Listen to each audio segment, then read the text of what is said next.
লাল গ্রহ অর্থাৎ মঙ্গল গ্রহ বহু বছর ধরে বিজ্ঞানীদের কৌতূহলের কেন্দ্রবিন্দু। এটি সৌরজগতের চতুর্থ গ্রহ এবং পৃথিবীর সবচেয়ে কাছের প্রতিবেশী গ্রহগুলোর মধ্যে একটি। মঙ্গল সম্পর্কে গবেষণা এবং রহস্য উন্মোচনের জন্য বিভিন্ন মহাকাশ সংস্থা নানা ধরনের অভিযান পরিচালনা করেছে। মঙ্গলের রহস্য ও গবেষণা। পৃষ্ঠের বৈশিষ্ট্য ও আবহাওয়া। মঙ্গলের লালচে রং আয়রন অক্সাইডের জং উপস্থিতির কারণে এটি শুষ্ক, ধূলিময় এবং মরুভূমির মতো এক পরিবেশে আচ্ছাদিত।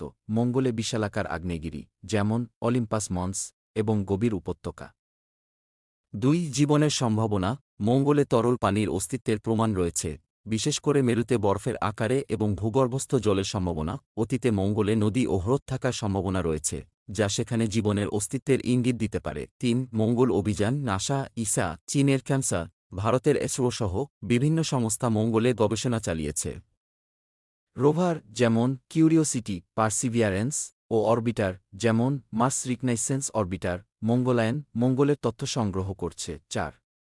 ভবিষ্যতের বসতি স্থাপন। এলন মাস্কের স্পেসএক্স মঙ্গলে মানুষ কিভাবে কাজ করে। মঙ্গল গ্রহে কাজ করার জন্য বিশেষভাবে তৈরি রোবটগুলো মূলত স্বয়ংক্রিয়ভাবে এবং পৃথিবী থেকে নিয়ন্ত্রিত হয়ে কাজ করে।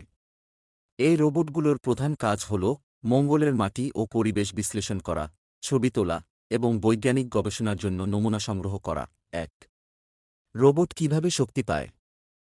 মঙ্গলে রোবট চালানোর জন্য প্রধানত দুটি শক্তির উৎস ব্যবহার করা হয়: সোলার প্যানেল, সূর্যের আলো থেকে শক্তি সংগ্রহ।